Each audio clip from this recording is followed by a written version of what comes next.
Well, it is the largest right now, and the reason is this was originally about 30 different lightning-started fires that grew together as of about September 8th.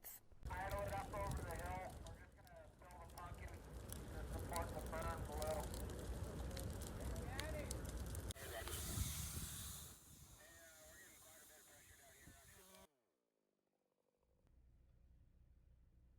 Well, because of the difficulty of attacking a fire that is so big and so stubborn to our efforts to stop it, we have to take an indirect approach. So we back off and we create boxes around the values, which is the Ruth Valley, and on the other side, those other communities.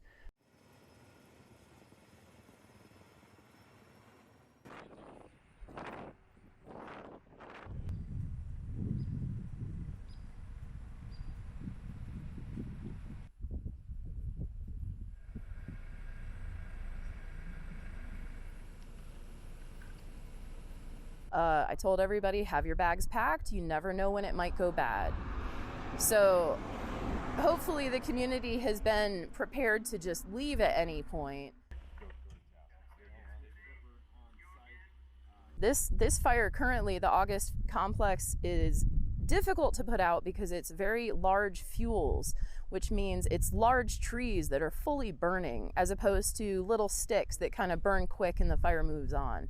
This fire is going very slowly, but it's still difficult to put out, and it's still a danger because it is just chewing through very large fuels.